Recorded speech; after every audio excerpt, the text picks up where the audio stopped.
जो कंट्री एक तरह से शांति के मसीहा के तौर पर उभरा कि कैसा मैसेंजर ऑफ पीस बन गया है, ईरान और अमेरिका ने 50 साल बाद पहली बार टेबल पर बैठे और बातचीत हुई, तो एक तरह की कामयाबी तो थी, लेकिन वही अब एक डिप्लोमेटिक क्राइसिस में बदल गई है। देखिए, इसके ऊपर भी आपसे मेरा नजरिया बिल्कुल अलग है। फंस तो गया पाकिस्तान कहाँ फंसा? अमेरिका ये चाहता है कि इससे पहले कि कोई भी सीज फायर हो, उसकी प्री कंडीशन, पहली शर्त ये लगाती है कि अब्राहम अकॉर्ड्स पर ये मुस्लिम देशों को सिग्नेचर करने होंगे। क्या पाकिस्तान इजराइल को रिकॉग्नाइज कर सकता है? नहीं, देखिए, पहली बात तो प्रेसिडेंट ट्रंप को आप सीरियसली मत लीजिए। ही फील्स हेल्पलेस, लाचार है इस समय। और आज Trump needs Asim Munir more than Asim Munir needs Trump. Iran से अगर बात अमेरिका करेगा, ईरान के लिए आज मीडिएटर बेस्ट जो है वो पाकिस्तान है। अमेरिका की दुश्मनी इतनी खतरनाक नहीं होती जितनी अमेरिका की दोस्ती खतरनाक है। इंडिया के लिए अगर अमेरिका की दोस्ती अच्छी नहीं है तो पाकिस्तान के लिए कैसे अच्छी होगी? पाकिस्तान ज्यादा समझदार है, पूछिए क्यों। हर बार उन्होंने जब भी करी है बातचीत या दोस्ती करी है अमेरिका के साथ, पाकिस्तानी जीते हैं। वो इसलिए जीते हैं क्योंकि उनको ये भी पता है कब छोड़ना है अमेरिका को, वो छोड़ दे। लेकिन अभी कुछ दिन पहले भारत में अमेरिका के विदेश मंत्री आए और उन्होंने कहा कि डोनाल्ड ट्रंप, जब उनसे सवाल पूछा गया, भारत को बहुत प्यार करते हैं, नरेंद्र मोदी जी को बहुत पसंद करते हैं। तो ऐसा नहीं है कि भारत के और अमेरिका के रिश्ते, बल्कि इस जंग में तो सबसे ज्यादा करीब आ चुके हैं भारत और अमेरिका। बहुत प्यार करते हैं और अभी हमारा भी नाम उन कंट्रीज के अंदर है जो फोर्स्ड लेबर जो है वो करवा रहे हैं, और टैरिफ जो है 15% मेरे ख्याल में। President Trump is not a reliable man. और ये बात तो हिंदुस्तान की सरकार को भी पता है ना। अगर मुझे पता है तो उनको भी पता है। अगर आज हम खड़े हो जाएं, हम में आज भी ताकत है, आज भी हम में, अगर हम कहें कि हम नहीं गिरेंगे वहां जाके, तो वो आएंगे हमारे पास।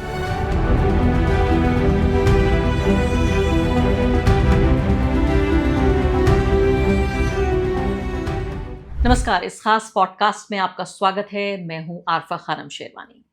गोदी दरबारी मीडिया जो खबरें आपसे छिपाता रहता है और लगातार ड्रम बजाता है कि भारत विश्व गुरु बन चुका है, उसके नीचे, उस कारपेट के नीचे जो खबरें छिपी हुई हैं, दबी हुई हैं, उन खबरों को बताने के लिए मैं आपके सामने यहाँ पर पेश हो रही हूँ। और खासकर ऐसे वक्त में जबकि दुनिया लगातार बहुत तेजी से बदल रही है, उस बदलती दुनिया में हमारी यानी भारत की क्या जगह होगी, उस ड्रम की आवाज में, उस शोर में जो खबरें दब रही हैं, उनको बताना मैं अपनी जिम्मेदारी समझती हूँ। तो सबसे पहले हम ईरान यानी पश्चिम एशिया में जो जंग लगातार जारी है पिछले 3 महीने से, उस पर मैं चर्चा करूंगी। और इसके अलावा कई महत्वपूर्ण मुद्दे जो भारत की इस पूरा जो यानी दुनिया का जो नक्शा बदल रहा है, उसमें क्या जगह होगी। आप जानते हैं कि जो वेस्ट एशिया में जो जंग है, या ईरान के ऊपर जो थोपी हुई जंग है, यूएस और इजराइल के जरिए वो लगातार जारी है। अभी भी कुवैत के एयरपोर्ट पर हमला हुआ है अब से कुछ घंटे पहले ईरान के जरिए, और उसमें एक व्यक्ति की मौत हो गई है। तो कहीं भी सीज फायर जैसा कोई शब्द अब फिर से वोकैबुलरी से, शब्दावली से बाहर हो रहा है।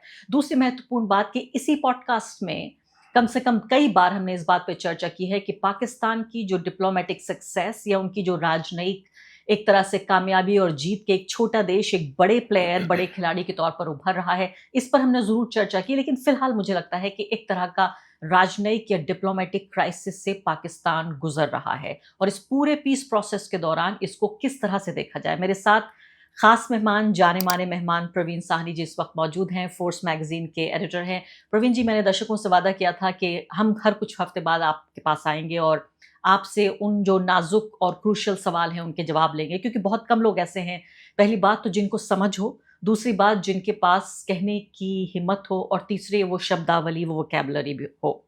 और आपकी लोकप्रियता शायद इसी वजह से है। सबसे पहले मैं आपसे सीज फायर पे जाना चाहती हूँ, उसके बाद मैं ये भी जानूंगी, मैं आपका एक ट्वीट देख रही थी जिसमें आप यूरोपियन यूनियन की स्पोक्स पर्सन को कोट करते हुए ये कह रहे थे कि कैसे पाकिस्तान एक मेजर रीजनल पावर बन गया है। वो कह रही हैं, लेकिन ये भारत की शर्त पर या भारत की कीमत पर कैसे हो रहा है। तो सबसे पहले मैं आपसे पूछना चाहती हूँ कि अभी कुवैत के एयरपोर्ट पर हमला हुआ है, एक व्यक्ति की हत्या भी हो गई है उसमें, लेकिन फिर अभी पार्शियली एयरपोर्ट को खोल दिया गया है। इसके अलावा भी देखिए बैरूत पर हमले जारी हैं।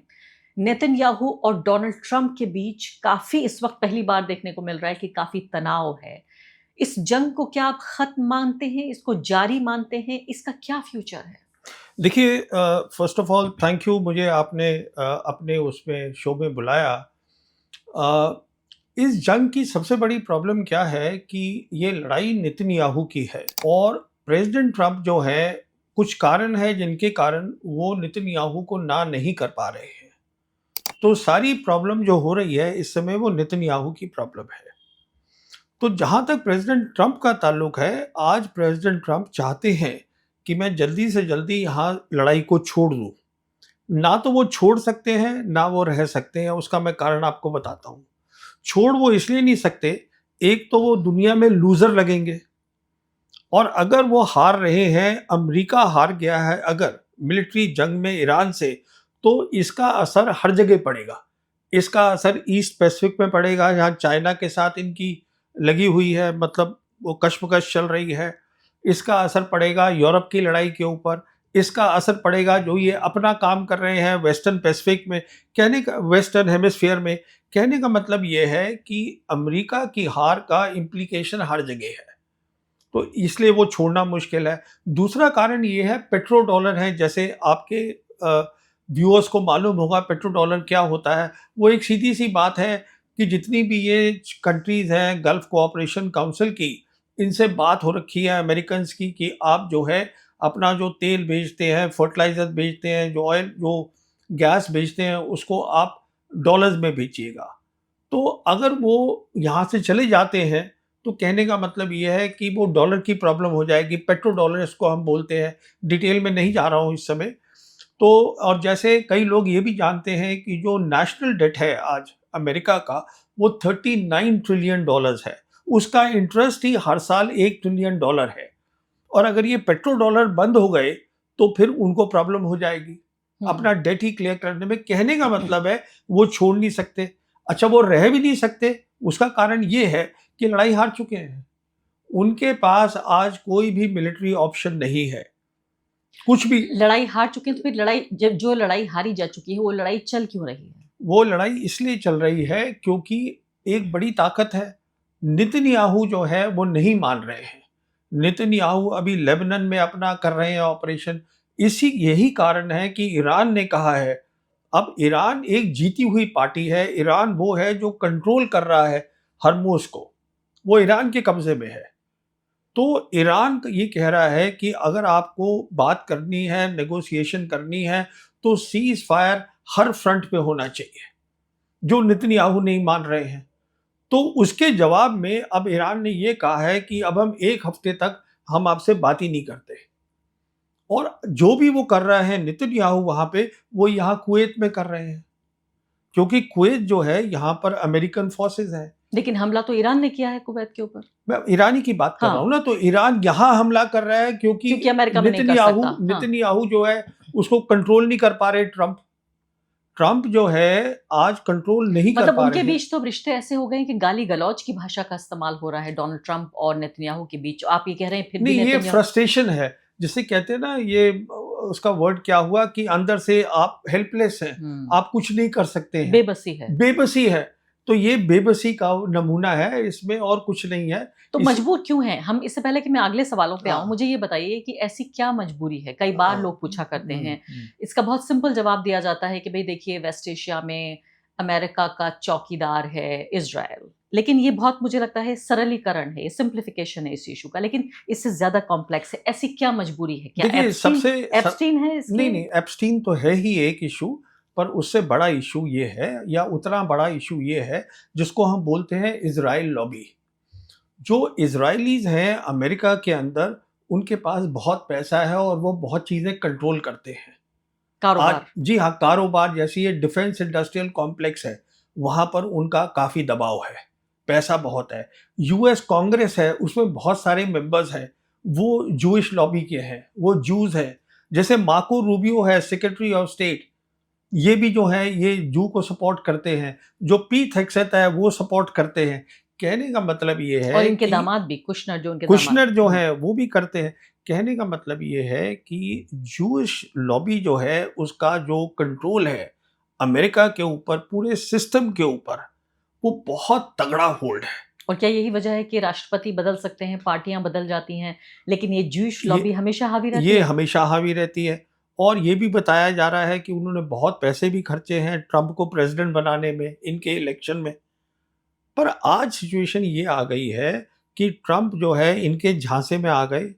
झांसा ये था कि हम ये लड़ाई जल्दी ख़त्म कर देंगे, हम टॉप लीडरशिप को मार देंगे ईरान की और लड़ाई ख़त्म हो जाएगी, तो वो तो हुई नहीं है। अच्छा, जो एक प्रॉपर होता है जिसे हम कहते हैं, जब आप लड़ाई करने जाते हैं तो एक प्रॉपर वॉर एप्रिसिएशन होती है, आप जायज़ा लीजिए कि आपके दुश्मन के पास क्या है, मेरे पास क्या है, वो करा नहीं।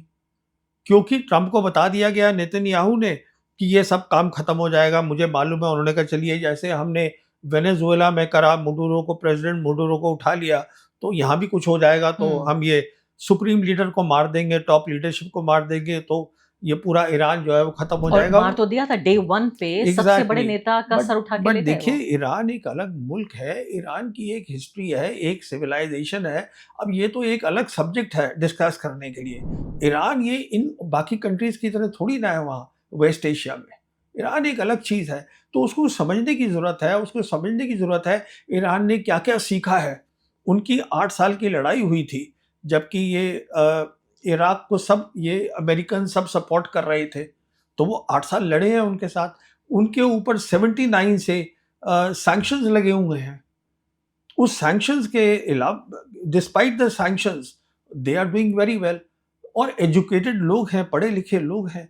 ये सब चीज़ें जो होती हैं उनको सबको देखना पड़ता है। लेकिन अभी मुझे बताइए कि इससे पहले कि मैं पाकिस्तान वाले मुद्दे पर आऊँ, जी, जो जी। बहुत अहम मुद्दा है, क्योंकि जी, हमारे जी। खित्ते से भी ताल्लुक है इस बात का, और तमाम इंडियन प्रेस ने काफ़ी, मैं कहूँगी कि इंटरेस्ट के साथ इसको छापा भी, जब ये पूरा क्राइसिस उभर के आ रहा था इसी वॉर के मद्देनज़र।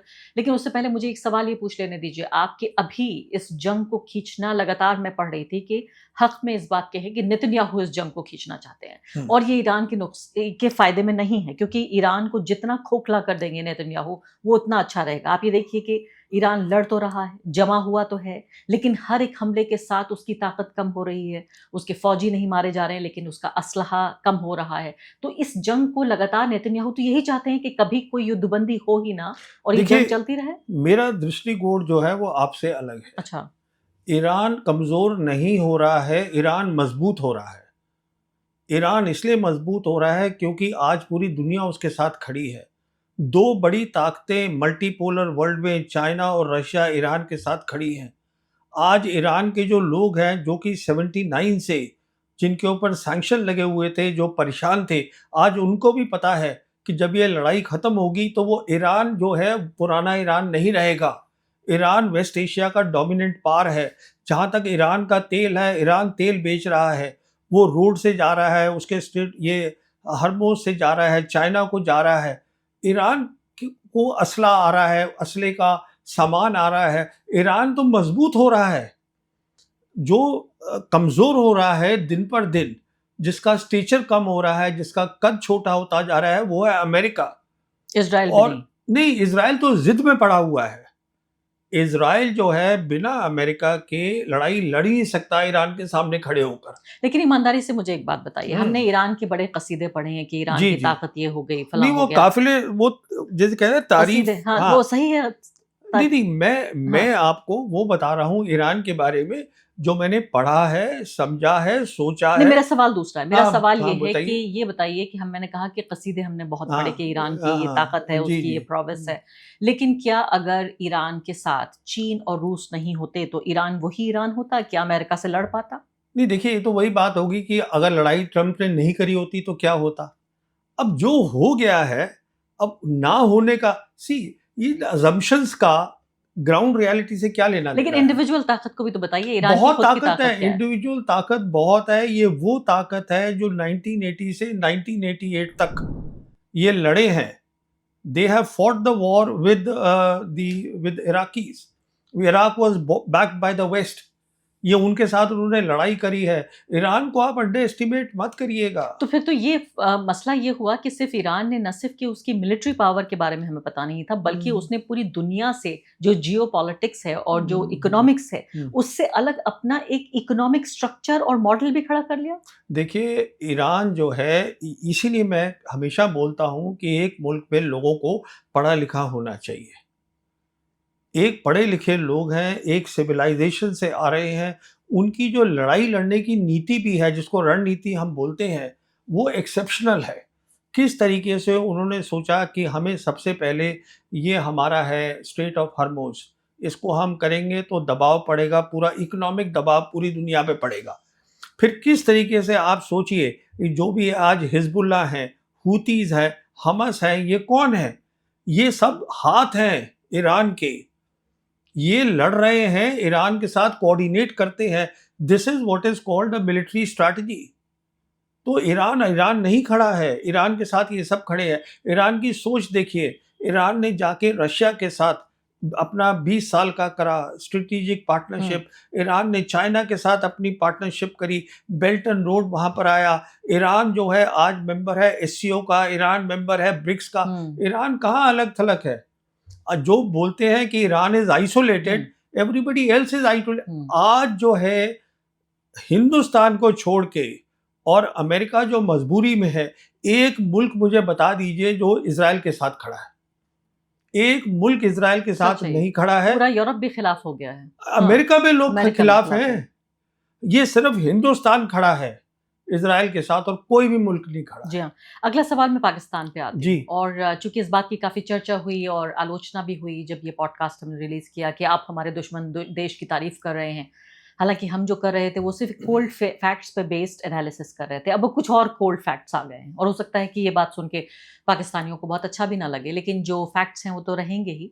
अभी की बात है ये 2 दिन पहले की, जब आसिम मुनीर और साथ ही उनके प्राइम मिनिस्टर शहबाज शरीफ दोनों सऊदी अरब गए। इसके अलावा उनके डेप्यूटी प्राइम मिनिस्टर को फौरन तलब किया गया अमेरिका जाने के लिए, वहाँ वो गए। ये सब कुछ एक डिप्लोमेटिक क्राइसिस के तौर पर उभर रहा है क्योंकि सीज फायर की इस पूरी कड़ी में अब्राहम अकॉर्ड्स पर सिग्नेचर चाहता है अमेरिका। पाकिस्तान से भी, दूसरे मुल्कों से भी जाता है, सऊदी अरब भी करे, बाकी लोग भी करें, जो कि पूरी तरीके से एंटी ईरान है अब्राहम अकॉर्ड्स। मैं उस पर भी आऊंगी कि उसका क्या रेलेवेंस है, लेकिन क्या आप इस डिप्लोमेटिक क्राइसिस को देख रहे हैं कि जो कंट्री एक तरह से शांति के मसीहा के तौर पर उभरा कि कैसा मैसेंजर ऑफ पीस बन गया है, पूरी दुनिया की सबसे बड़े नेता आकर टेबल पर बैठ के बातचीत कर रहे हैं। ईरान और अमेरिका ने 50 साल बाद पहली बार टेबल पर बैठे और बातचीत हुई, तो एक तरह की कामयाबी तो थी, लेकिन वही अब एक डिप्लोमेटिक क्राइसिस में बदल गई है। देखिए, इसके ऊपर भी आपसे मेरा नज़रिया बिल्कुल अलग है। जैसे हम ईरान पे बात कर रहे थे, पाकिस्तान एक, अभी वो ईयू की फॉरेन मिनिस्टर थी वहाँ पर, पाकिस्तान आई थी क्यालिस। उन्होंने कहा है that Pakistan is a regional major power. And how do you define the region? Region क्या है? रीजन आज ये 3 एरियाज हैं, central Asian republics, west Asia, south Asia. और आज Trump needs Asim Munir more than Asim Munir needs Trump. आज जब अभी हुआ है शंग्रीला डायलॉग, जहां पर पीट हेग्सेट थे, ये सेक्रेटरी ऑफ वॉर अमेरिका के, उनसे एक सवाल पूछा गया हिंदुस्तान पाकिस्तान पे, तो उन्होंने कहा हम चाहते हैं कि हमारा दोनों के साथ है और हम दोनों को अलग अलग लेन्स में हम उनके साथ काम करना चाहते हैं। आज जो पाकिस्तान है, Pakistan is the established mediator for west Asia peace. अगर यहाँ पीस होगी, उसकी मीडिएशन होगी, जो अभी हम उस स्टेज पे पहुंचे ही नहीं है क्योंकि ये सीज फायर ही नहीं हो पा रहा है। अगर होगी तो फिर से पाकिस्तान होगा। पाकिस्तान का जो है, ये जितनी भी कंट्रीज हैं रीजन की, सबके साथ रिश्ता अच्छा है। लेकिन फंस तो गया पाकिस्तान। पाकिस्तान कहाँ फंसा है? फंस ये गया कि अमेरिका ये चाहता है कि इससे पहले कि कोई भी सीज फायर हो, उसकी प्री कंडीशन, पहली शर्त ये लगा दी है कि अब्राहम अकॉर्ड्स पर ये मुस्लिम देशों को सिग्नेचर करने होंगे। क्या पाकिस्तान इजराइल को रिकॉग्नाइज कर सकता है? नहीं, देखिए, पहली बात तो प्रेसिडेंट ट्रंप को आप सीरियसली मत लीजिए, पहली बात। दूसरी बात, प्रेसिडेंट ट्रंप जो है, क्या वर्ड होता है, ही फील्स हेल्पलेस, लाचार है इस समय। यू सी, मैं इसलिए ये बोल रहा हूँ, जो अब्राहम अकॉर्ड है, पाकिस्तान का क्या रिस्पांस आया उसके ऊपर? कि हम नहीं करेंगे। नहीं, उन्होंने कहा कि हम तो इसको तभी कंसिडर करेंगे अगर स्टेट ऑफ पैलेस्टाइन पहले करोगे। और उन्होंने ये कहा कि जहां तक नेतन्याहू है, he is a terrorist. This is a strong response coming. फिर क्यों गए सऊदी अरब? इसलिए उन्होंने ये रिस्पॉन्स दिया because they know that America needs them. आज अमेरिका को, अगर देखिए, ईरान से अगर बात अमेरिका करेगा, ईरान के लिए आज मीडिएटर बेस्ट जो है वो पाकिस्तान है। Pakistan is acceptable to China, Pakistan is acceptable to Russia. इसलिए Pakistan is the best, is the only choice. लेकिन माना तो ये जाता है कि अमेरिका की दोस्ती उतनी खतरनाक, दुश्मनी इतनी खतरनाक नहीं होती जितनी अमेरिका की दोस्ती खतरनाक है। हेनरी किसिंजर ने ये बात कही थी, और मैं जब एक पैनलिस्ट से बातचीत कर रही थी तो उन्होंने यही बात कही कि पाकिस्तान एक तरह के एक उलझन में फंस गया है कि वो दोस्त भी बनना चाहता है, और जाहिर है IMF और वर्ल्ड बैंक इस सब पर आधारित है उनकी इकोनॉमी। जो आपने पहली बात कही हेनरी किसिंजर की, वो सही है। इसीलिए मैं बोलता हूं कि हिंदुस्तान जो जुड़ गया है एकदम इंडिया अमेरिका के साथ, this is not a good policy. तो इंडिया के लिए अगर अमेरिका की दोस्ती अच्छी नहीं है तो पाकिस्तान के लिए कैसे अच्छी होगी? पाकिस्तान ज्यादा समझदार है। पूछिए क्यों, मैं भी बता सुनिए ना, बताइए क्यों? सुनिए बात को। देखिए, पाकिस्तान में जो एक अच्छी बात रही वो उनकी आर्मी रही। सुनिए इस बात को। जो पाकिस्तान के आर्मी चीफ हैं, जब पहली जंग हुई जम्मू कश्मीर की, जब सीज फायर लाइन बनी 1 जनवरी 1949 को सीज फायर लाइन बन गई, उसके बाद जो रिस्पॉन्सिबिलिटी हो गई जनरल हेडक्वार्टर्स की, वो ये हो गई कि हमें इंडिया के मुताल्लिक जो फॉरेन पॉलिसी है उसको हम ध्यान रखेंगे। We are responsible and we are also responsible for the security of Pakistan, because उस समय जो उनका कैपिटल था दैट वाज इन कराची। 49 उधर कराची में था। अच्छा, उसके बाद क्या हुआ, जब उन्होंने ये टेस्ट कर लिया 1998 में टेस्ट किया पाकिस्तान ने, उसके बाद पाकिस्तान जनरल हेडक्वार्टर ने बोला अब हम फॉरेन पॉलिसी भी रखेंगे, हम करेंगे। कहने का मतलब ये है कि जो उनका जनरल हेडक्वार्टर है, जो उनकी टॉप लीडरशिप है, उसको एक्सपीरियंस बहुत है इन चीज़ों का। उनको देखिए ये चीज़ें एक्सपीरियंस से भी आती हैं, और हर बार उन्होंने जब भी करी है बातचीत या दोस्ती करी है अमेरिका के साथ, पाकिस्तानी जीते हैं। वो इसलिए जीते हैं क्योंकि उनको ये भी पता है कब छोड़ना है अमेरिका को, वो छोड़ देते हैं। लेकिन इसके पीछे तो मुझे लगता है सानी साहब यही है कि उनकी जो ज्योग्राफिकल लोकेशन है वो इस तरह से है कि वो बार्गेन कर सकते हैं, वो चाहें तो ब्लैकमेल भी कर सकते हैं। वो तो हमारी बॉर्डर्स, हमारा बॉर्डर तो ईरान से नहीं मिलता। ना, हमारी बहुत अच्छी लोकेशन है। देखिए, आज से जब मोदी सरकार आई थी, उस समय ये बात होती थी कि जो तीनों बड़ी ताकतें हैं, मल्टीपोलर वर्ल्ड बन गई थी तकरीबन, लोग मानते हैं 2017 में। उस समय मोदी सरकार थी यहाँ। उस समय सारा फोकस जो था वो इंडो पैसिफिक के ऊपर था, यूरेशिया पे नहीं था। अब यूरेशिया पे चला गया है। तो इंडो पैसिफिक पे जो था, अगर आप हमारी लोकेशन देखें, हम बीच बैठे हुए हैं इंडियन ओशन के। तो तीनों बड़ी ताकतें हमसे बात करना चाहती थी, पर हमने कहा कि हम चीन से बात नहीं करेंगे, और हमने कहा कि जो रशिया है वो अब इट इज अ पावर जो डिक्लाइन में है। जो हमारे अभी CDS रिटायर हुए हैं अनिल चौहान, ये उनकी स्टेटमेंट है, हम सिर्फ अमेरिका के साथ बात करेंगे। तो कहने, और अमेरिका हमको जो है वो बराबरी से बात नहीं करता, अमेरिका किसी के साथ बराबरी से बात नहीं करता, उनकी आदत यही है। कहने का मतलब ये है कि ये लोकेशन तो एक चीज होती है, दूसरी चीज क्या होती है जो पाकिस्तान के हक में है। एक लोकेशन है, मुस्लिम नेशन है, न्यूक्लियर वेपन है, दुनिया इस नतीजे पर पहुंची है, जो कि EU के foreign minister this lady also said the same thing in Pakistan, that you are a regional major power. How did they come to this conclusion? उसी तरीके से जैसे अमेरिका पहुंची बिकॉज ऑफ ऑपरेशन सिंदूर। लेकिन अगर इतने ही शानदार लोग होते तो इकोनॉमी इतनी खराब अब देखिए, ये दो बातें हो गई। नहीं, लेकिन आप बताइए, आर्मी का भी पूरा बजट। नहीं, सुनिए बात को, ये दो बातें हो गई। अब security policy, foreign policy, governance, these are separate things.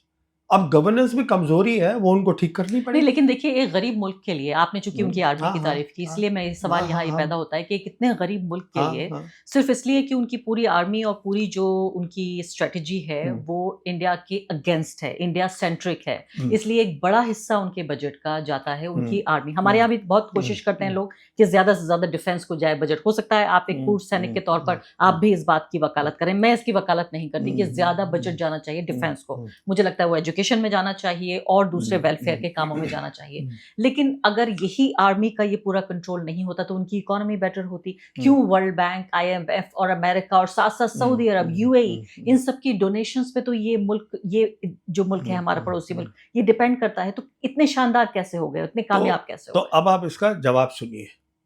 जवाब इसका ये है, ये दोनों चीजें अहम होती हैं, देश की तरक्की, डेवलपमेंट, और आपकी सॉवरेन इंटीग्रिटी, कि आपके बॉर्डर सिक्योर हैं। अच्छा, अभी तक क्या होता था, जब यूनिपोलर वर्ल्ड था, तब ये सोच होती थी, सबकी होती थी, कि आप ज़्यादा पैसा जो है, आप उस पे लगाइए सिक्योरिटी के ऊपर, फौज खड़ी करिएगा। अब एक जो नई सोच आ रही है, जिसका मैं बता रहा हूँ न्यू वर्ल्ड ऑर्डर, इसमें एक नया कॉन्सेप्ट आ रहा है, जो कि जिसको सपोर्ट कर रही है चाइना और रशिया, और जो शी जिनपिंग ने प्राइम मिनिस्टर मोदी को भी बताया था अक्टूबर 2019 में, जब महाबलीपुरम में सेकंड इनफॉर्मल समिट हुई थी। उसको कहते हैं हम कलेक्टिव सिक्योरिटी। उसका मतलब ये होता है, मिसाल के तौर पर हमारे जो है प्रॉब्लम है, पाकिस्तान को और हिंदुस्तान को लाइन ऑफ कंट्रोल है, तो उसके लिए हमें क्या करना है, बातचीत करनी है, ये देखना है कि किस तरीके से हम उसको, जो हमारा डिफेंस है, उसको हम सिक्योरिटी में कन्वर्ट करें। वो एक अलग कॉन्सेप्ट है, जिससे कि ज़्यादा पैसा जो है वो डेवलपमेंट में लगाया जा सके। मिसाल के तौर पर ये सलाह जो है, ये पाकिस्तान को, जब हमने 5 अगस्त 2019 को ये 370 और 35A हटाया जम्मू कश्मीर से, उसके बाद ये general Bajwa, Imran Khan prime minister, ये सब गए थे वहाँ पर चाइना। तो शी जिनपिंग ने खुद बताया था जनरल बाजवा को, जो जनरल बाजवा ने मुझे बताया था, जबकि उनकी 2022 में नेशनल सिक्योरिटी पॉलिसी इस्लामाबाद में उन्होंने करी थी, पब्लिक करी थी, तो मुझे भी वहाँ पे इनवाइट आया हुआ था। तो हाँ, मैंने उनसे खड़े खड़े ये बात करी थी। तो उनको ये बताया था शी जिनपिंग ने, जो उनकी मीटिंग हुई थी जनरल बाजवा की, आप ऐसा करिएगा, आप जो है, कश्मीर इशू है, पर आपका बड़ा इशू होना चाहिए डेवलपमेंट, आप उस पर फोकस करिए। और उसको मिसाल दी उन्होंने कहा कि देखिए, हमने मकाऊ और हांगकांग के लिए 99 ईयर्स और 104 साल जो है, हमने वेट किया, हमने डेवलपमेंट पे रखा फोकस। इसीलिए आज पाकिस्तान आपसे कह रहा है बार बार कि हमसे बात करिएगा। चाइना कह रहा है कि आप बात करिएगा।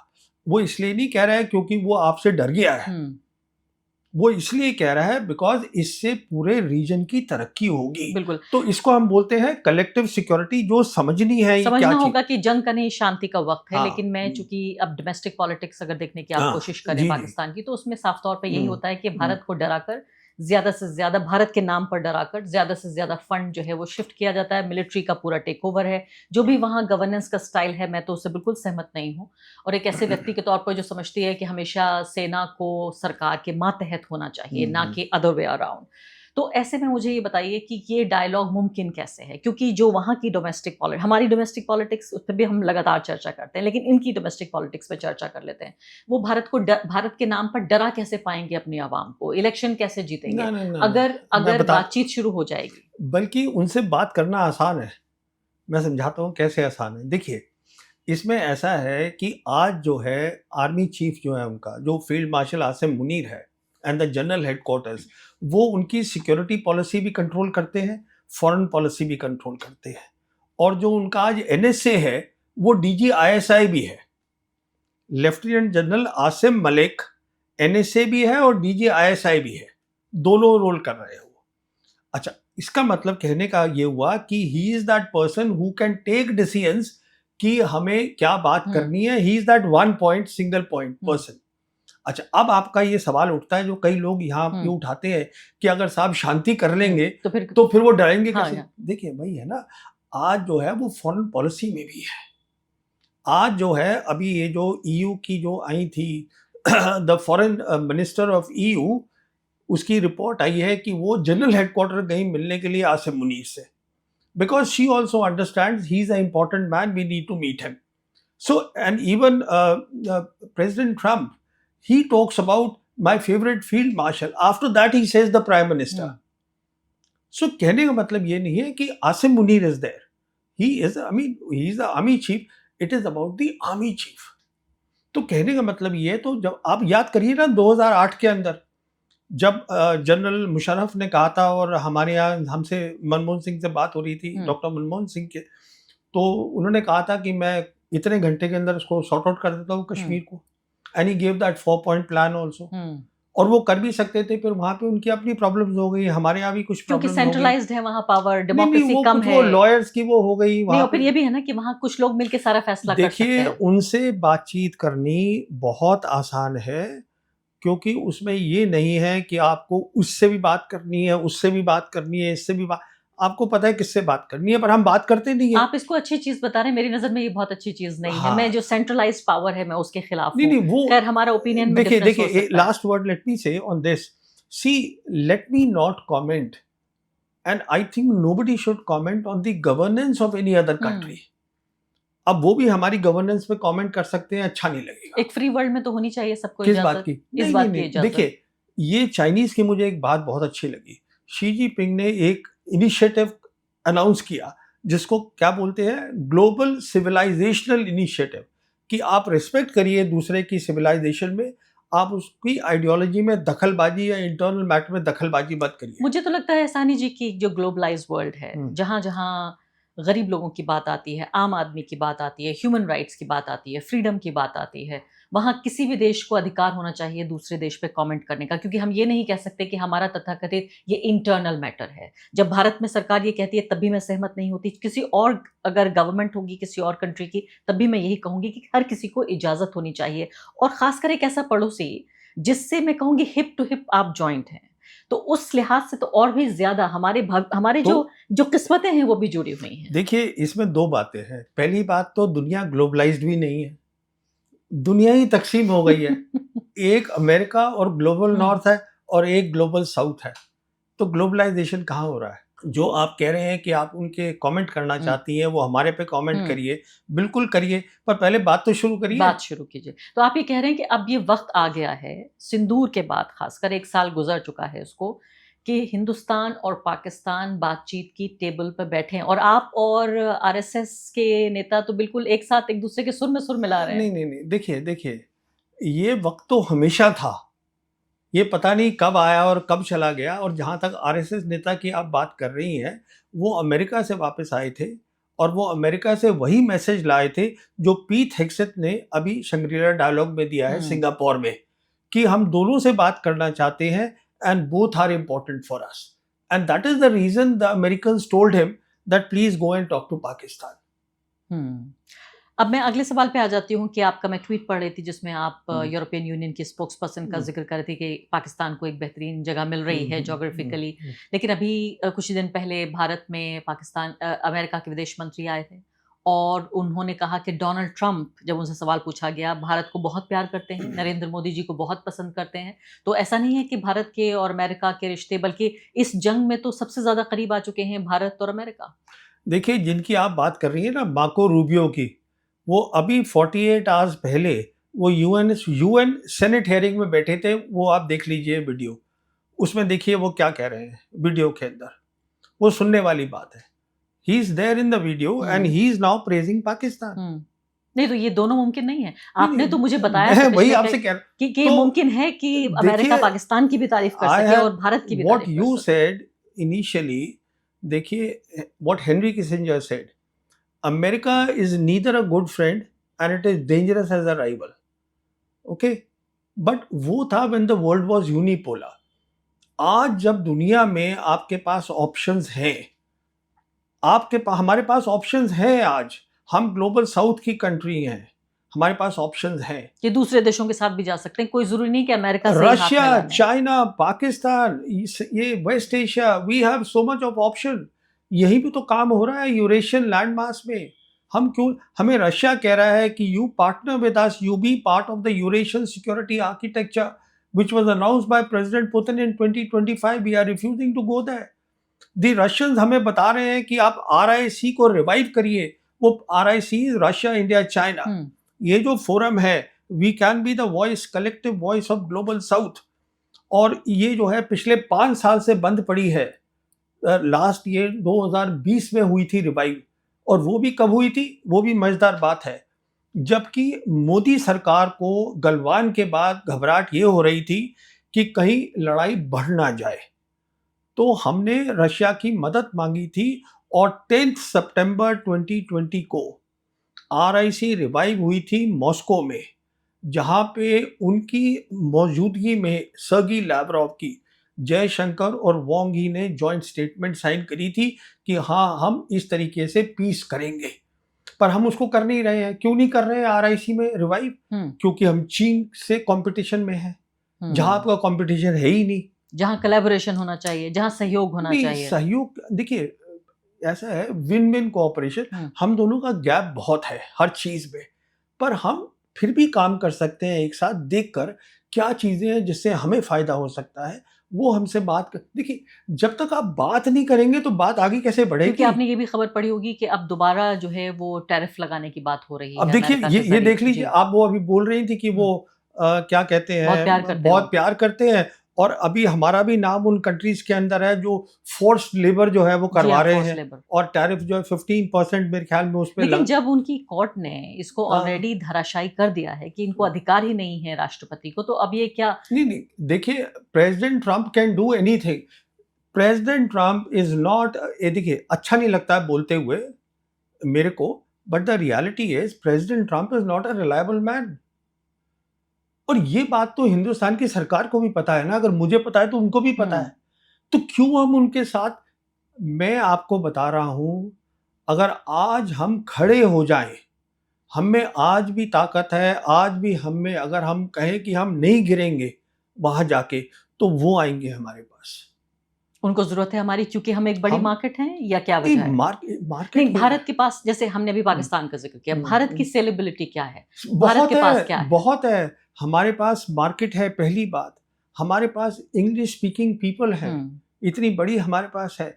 दूसरा, हमारे पास जियोग्राफी है बहुत बड़ी, यूरेशिया में सब कुछ हो रहा है, देखिए ना, और स्किल्ड मैन पावर है। और फिर हमारी स्किल्ड तो खैर मैं जानता नहीं हूँ कितनी स्किल्ड है, पर यह है कि हमारे यहाँ मेहनती बच्चे हैं। वही बच्चे जो हैं हमारे यंग बॉयज एंड गर्ल्स, जब ये अमेरिका जाते हैं, they are managing big, they are in a big position. इसी को मैं स्किल कह रही हूँ कि जिस स्किल की कदर हम यहाँ नहीं करते। आप देखिए पूरे अमेरिका में कैसे कंधों पे भारतीयों ने उठा रखा है पूरे आईटी सेक्टर को। देखिए हम लोग बहुत कुछ कर सकते हैं अगर सरकार चाहे तो।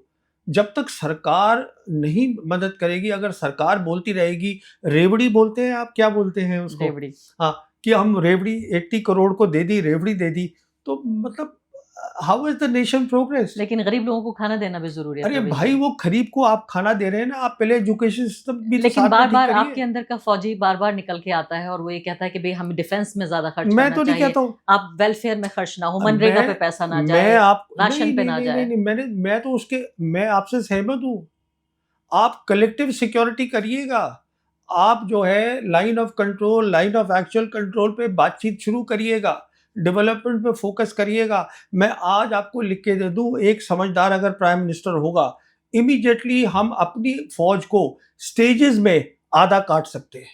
तो फिर फौजियों की जरूरत क्या होगी? आप तो खुद ही अपने लोगों की बात कर रहे हैं। अगर डेवलपमेंट पे पैसा खर्च हो जाएगा और डर नहीं होगा देश में। नहीं, फौजी की जरूरत हमेशा रहती है। देखिए जैसे जैसे एक मुल्क तरक्की करता है, कम होना चाहिए इसको, आप ये कह रहे हैं? वो देखिए ऐसा फौज की जरूरत को कम होना चाहिए, आप ये कह रहे हैं? ना, पहले डिफेंस के लिए चाहिए होती है फौज, फिर जिसे हम बोलते हैं डिटरेंस के लिए होना चाहिए। वो इसलिए कि आप तरक्की कर रहे हैं, हर इंसान देख रहा है, ओ मैं कुछ कर दूं, तो उसको डर लगना चाहिए कि आपके पास ताकत है। तो ताकत होना चाहिए, लेकिन उसको इस्तेमाल करने की जरूरत ना पड़े। और ताकत भी देखिए, लड़ाई भी बदल रही है, डेवलपमेंट बदल रही है, इतनी टेक्नोलॉजी आ रही है। ये जो हमने इतनी बड़ी अपनी हाथी जैसी फौज बना रखी है इंडियन आर्मी, इसको आप आराम से काट सकते हैं। मैं तरीका बताता हूँ, फेजेस के अंदर इसको काटा जा सकता है। और फिर क्या होगा? क्योंकि उस पैसे हम कमजोर पड़ जाएंगे। नहीं, उस पैसे को हमें और काबिलियतों में लगाना है, हमें एक डिटरेंस क्रिएट करना है, वो हम लोग नहीं करना चाहते हैं। यानी लोगों की तादाद कम होनी चाहिए और टेक्नोलॉजी और वेपन ज्यादा, कैपेबिलिटीज ज्यादा आनी चाहिए। नए स्ट्रक्चर्स हमको बनाने हैं, ये नहीं बनाने जो अभी बना रहे हैं हम, कि एक डिवीजन और खड़ी कर दी, 2 डिवीजन और खड़ी कर दी, क्या करेंगे? लेकिन रेलवे और आर्मी ये तो रोजगार का भी एक बड़ा जरिया है हमारे लिए। देखिए रोजगार के जरिए अगर आप एजुकेशन शुरू करेंगे, देखिए अगर 10 साल पहले सरकार ने करा होती, अब ये कहेंगे कि पहले क्यों नहीं करी। कहने का मतलब ये है कि अगर 12 साल पहले सरकार ने एजुकेशन, एलिमेंट्री एजुकेशन पे ध्यान दिया होता, तो जो कि चाइना ने किया, जो ईरान ने किया, डिस्पाइट सैंक्शंस, एजुकेशन पे ध्यान दिया। खमेनी साहब जब 79 में आए, फोकस वाज ऑन एजुकेशन। अभी वहाँ इंजीनियर, साइंटिस्ट और हर तरह अच्छा, हमारे अगर एजुकेशन नहीं होगी तो लोग क्या करेंगे? वही जो कर रहे हैं, हुड़दंग करेंगे, तोड़फोड़ करेंगे, तो आप उनको खरीद सकते हैं, आपके लिए दंगा फसाद करेंगे। यही करेंगे और क्या करेंगे। आखिरी 2 सवालों पे आ जाती हूँ। हाँ। पहली बात तो ये कि अब जंग जब भी है खत्म तो होगी ही। हम्म, हम लगातार आपसे, मैं इस उम्मीद में हर पॉडकास्ट में पूछती हूँ कि शायद अब की बार मैं बात करूँगी कि जंग खत्म हो चुकी है, लेकिन होगी, जब भी होगी, खत्म होना है जंग को। इस पूरे जो नया वर्ल्ड ऑर्डर है, इसमें भारत ने अपने आप को अमेरिका के साथ खड़ा कर लिया, इज़राइल के साथ खड़ा कर लिया है। लेकिन भारत को अकल भी आई इस दौरान। ईरान के साथ भी रिश्ते मजबूत करने की कोशिश की, ईरान के विदेश मंत्री भी यहाँ पर आए, तमाम बातचीत हुई, उनके लिए रेड कार्पेट बिछाया गया। आपको लगता है कि हम कुछ सुधार कर पाए अपनी उस गलती में, जब हम जंग से ठीक पहले इज़राइल चले गए थे हमारे प्रधानमंत्री, और हमने एक साइड चुन ली थी?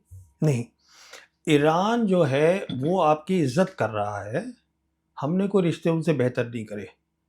ईरान आपकी इज्जत कर रहा है बिकॉज हमारी सिविलाइजेशंस जुड़ी हुई हैं।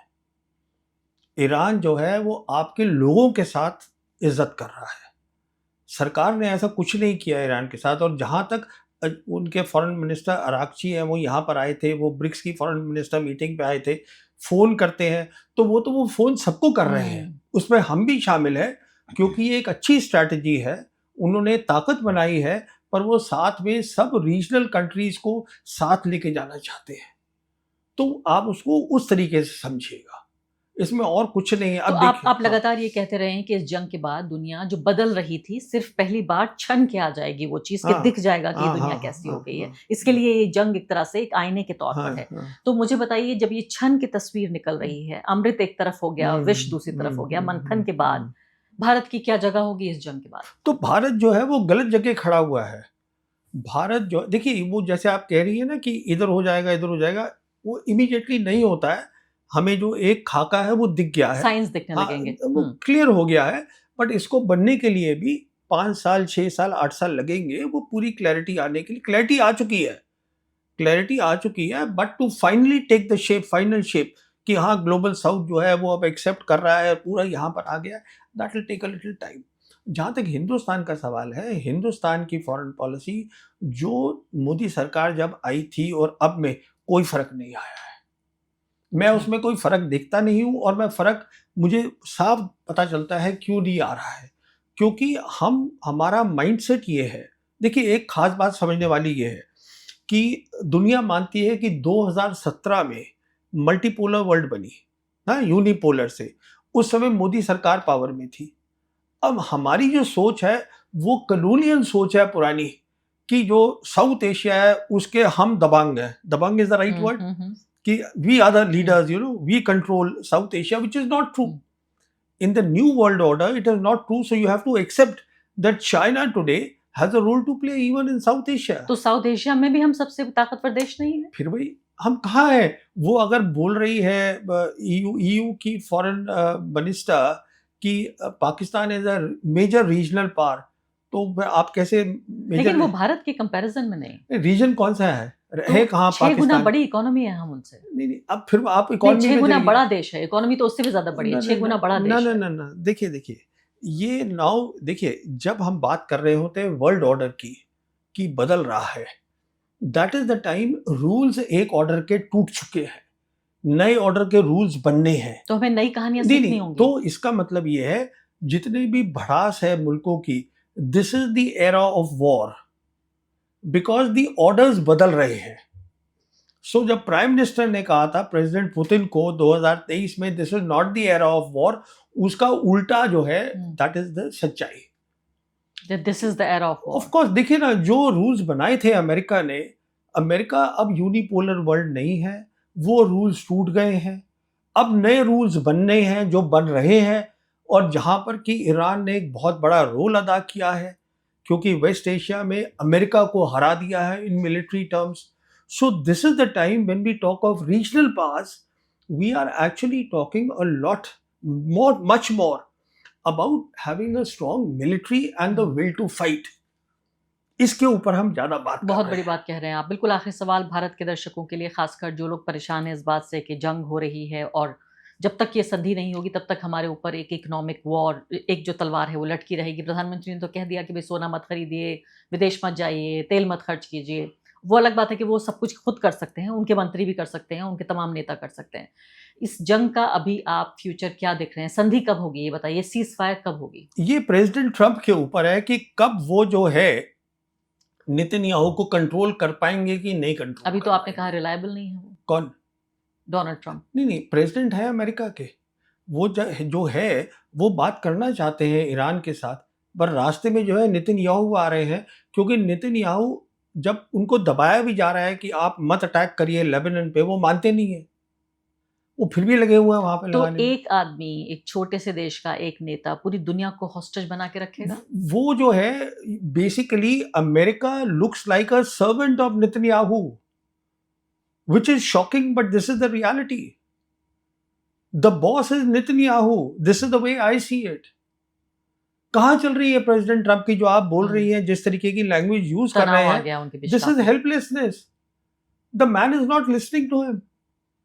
और सारा जो ये चीज अटकी पड़ी है, Iran also is getting frustrated and Iran saying no talks right now at all, हम नहीं करेंगे बात जब तक आप इनको। और ईरान ने क्या कहा है, लड़ाई has to stop on all fronts, उसमें ये भी तो शामिल है। और ये मिनिमम है, मुझे लगता है इससे कम क्या कंडीशन होगी? सीज भाई, फायर का मतलब ही है कि जीती युद्ध हुई नहीं होना पार्टी चाहिए। है। हाँ, आप इस बात को, they have one the war, जो दुनिया इस बात को सोच भी नहीं सकती थी लड़ाई से पहले 3 महीने पहले कि लगता था। अमेरिका जीत को हराया जा सकता है। They have done it. बहुत बहुत शुक्रिया आपका प्रवीण सावनी जी। मुझे पहले लास्ट के सवाल का जवाब तो नहीं मिला, जो हमारे दर्शक सोच रहे थे कि शायद आपको पता होगा कि जंग कब खत्म होगी, लेकिन आप ये कह रहे हैं कि एक आदमी ने एक तरह से गिरवी रखा हुआ है पूरे इस दुनिया को, जिसमें भारत भी शामिल है। बहुत बहुत शुक्रिया आपका चर्चा थैंक में यू, भाग लेने के लिए। बहुत बहुत शुक्रिया।